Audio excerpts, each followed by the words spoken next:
students, welcome to you my channel Yeshwant Ideal Educational Institute Gangakhed.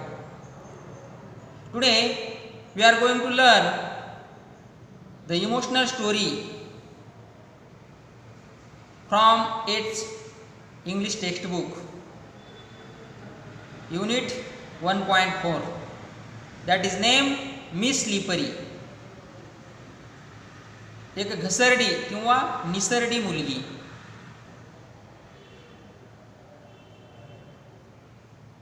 Let's get started this chapter.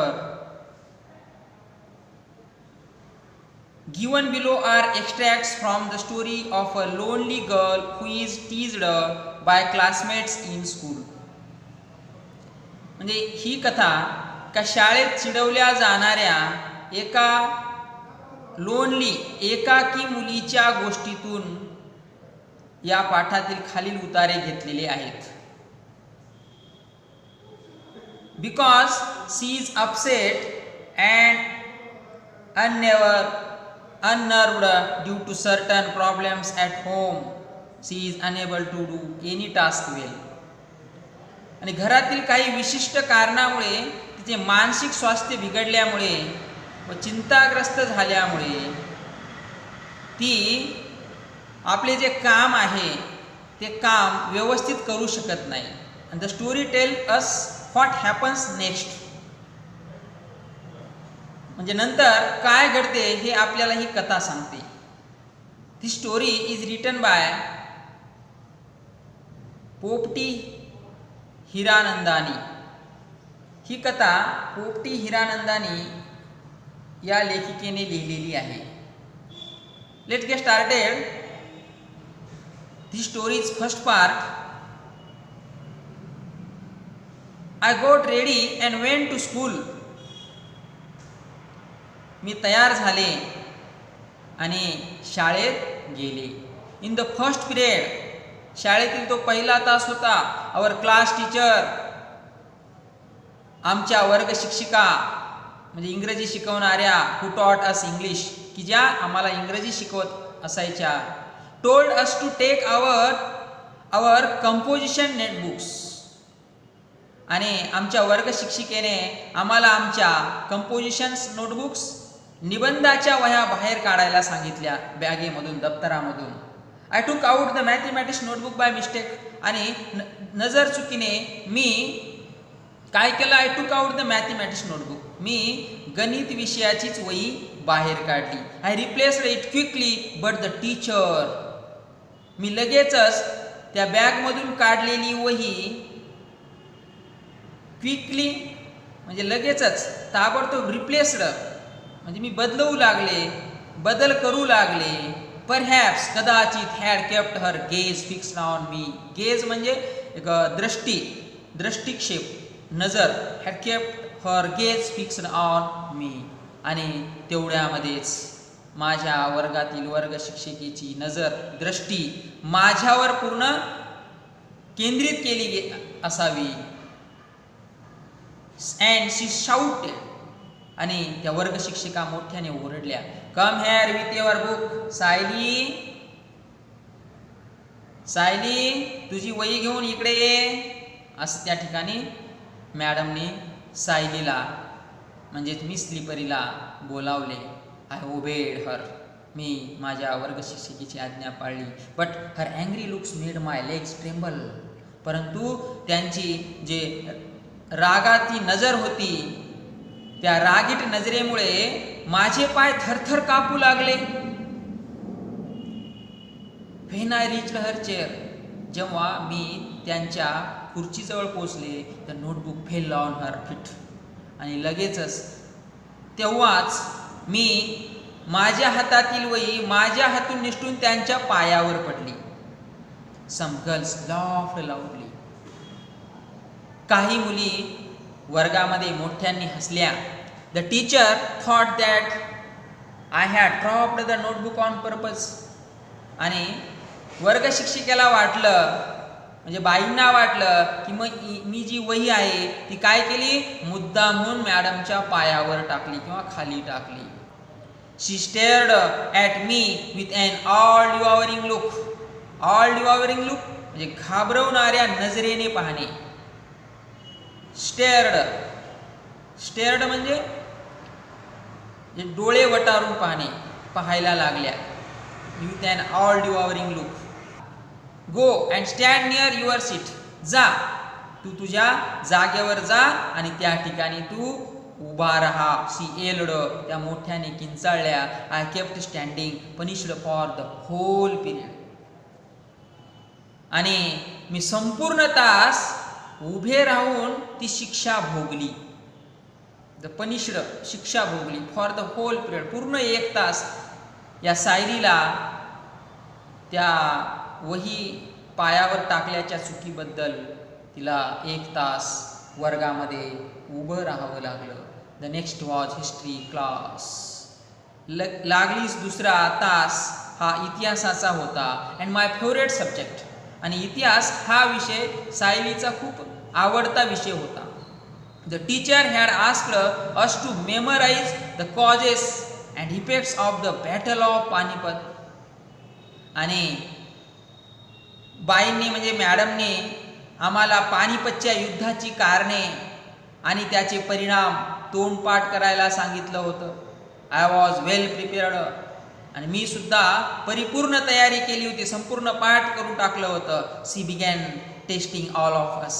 आणि madam आम्हाला आमचा अभ्यास तपासू लागल्या, प्रश्न विचारू लागल्या, वन बाय वन, एकानंतर एक. When my turn came I went blank. आणि जेव्हा माझी वेळ आली त्यावेळेस मात्र आय वेंट ब्लँक. आणि मी मात्र पूर्ण रिकामे झाले. म्हणजे डोकं माझं रिकामं झालं. म्हणजे डोक्यात जेवढं काही पाठ केलेलं संग्रहित करून ठेवलं होतं ते सगळं मी विसरून गेले. The teacher give me a stern stair.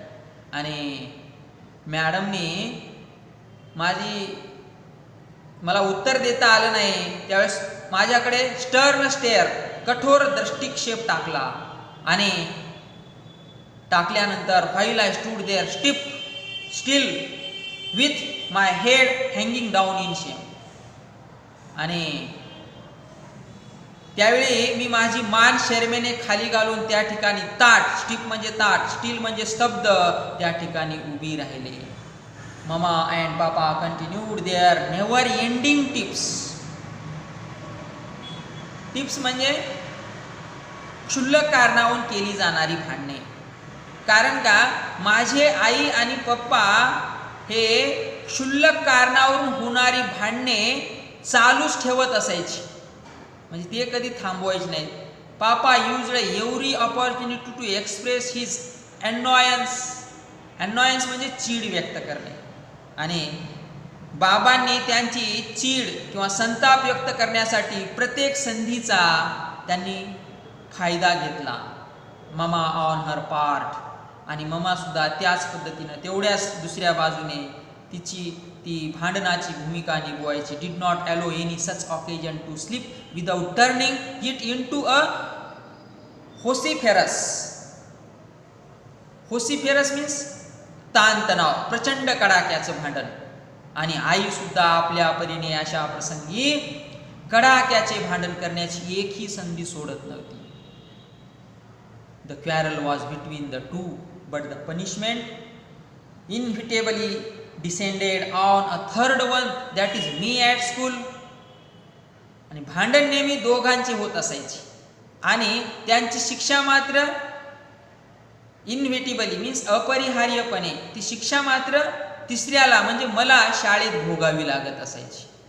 कारण का ती ज्यावेळी शाळेत जायची त्यावेळेस तिच्या डोक्यामध्ये सतत आईची आणि वडिलाची होत असलेले घरामधचे भांडण तिच्या डोक्यामध्ये घुमत राहायचे, ते आठवत राहायचं. म्हणून त्यामुळे तिला शाळेमध्ये शिक्षा भोगावी लागायची.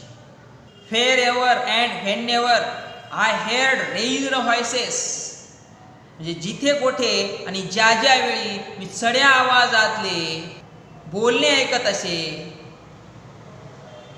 आय हेard raised व्हॉइसेस, चढ्या आवाजातले बोलणे ऐकत असे. I felt as if mama and पप्पा वेर क्वॅरलिंग. ज्या ज्यावेळी जेव्हा केव्हा मी चढ्या आवाजातलं बोलणं ऐकत असे त्यावेळेस मात्र मला आई बाबा भांडत असल्याचा भास होत असे. समटाइम्स बऱ्याच वेळा even in the mist of silence mama screams came piercing through my years. आणि बऱ्याच वेळेला म्हणजे कधी कधी शांत वातावरणात सुद्धा मिस्ट ऑफ सायलन्स शांत वातावरणात सुद्धा आईचे किंचाळणे माझे कान भेदून काढत असे असे मला वाटत असे. पिअर्सिंग मीन्स भेदून काढणे भेदून काढत असे असं मला वाटत असे. And whenever I head mama's high pitch else my legs क्युअर्ड. क्युअर्ड means थरकाप उडत असणे थरथर कापत असणे. आणि जेव्हा केव्हा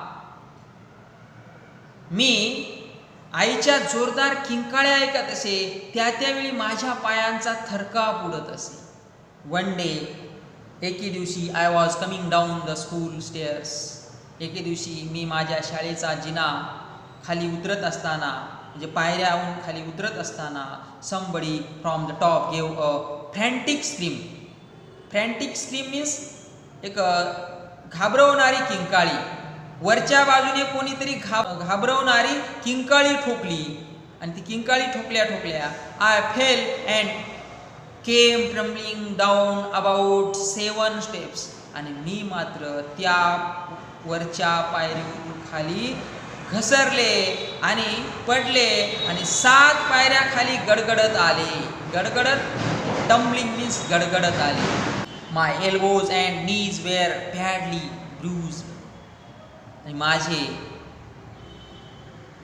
कोपरं गुडघे यावरती भरपूर अशा जखमा झाल्या. My new frock was torn at the seams. आणि मी नवीनच फ्रॉक घातलेला होता आणि तो फ्रॉक मात्र फाटून गेला at the seams. Seams means शिवणीवरती जे 2 ठिकाणी जोडण्याचा जो सांधा असतो त्या ठिकाणी तिचा तो फ्रॉक्स असतो तो फाटून जातो. When I reached home. जेव्हा मी घरी पोहोचले ममा शाउटेड. ममा जोरात ओरडली I am sick of you. Sick means वैताग येणे वीट येणे. I am sick of you. मला तुझा वैताग आला आहे. When will you stop making me pay through my nose for such extravagant lodges. Extravagant म्हणजे जादा खर्च जो असतो ना जादा खर्च त्याच्यापासून सुटका करणे. आणि लॉजिस मीन्स नुकसान त्यापासून सुटका करणे. म्हणजे त्या ठिकाणी आई म्हणू लागली की तुझा मला वीट आलाय अशा प्रकारच्या ह्या अति नुकसानीसाठी मला जादा खर्चापासून माझी सुटका तू कधी करणार आहेस. Mother seize me by the arm. माझ्या आईने माझ्या बाहूला दंडाला घट्ट पकडले. Gave me a good jerk. Jerk means धक्का देणे. तिने मला जोरात ओढले किंवा धक्का दिला and sat me on the bed. आणि तिने मला बिछाणावर बसवले. She fetched and antiseptic lotion and applied it to my elbow and knees.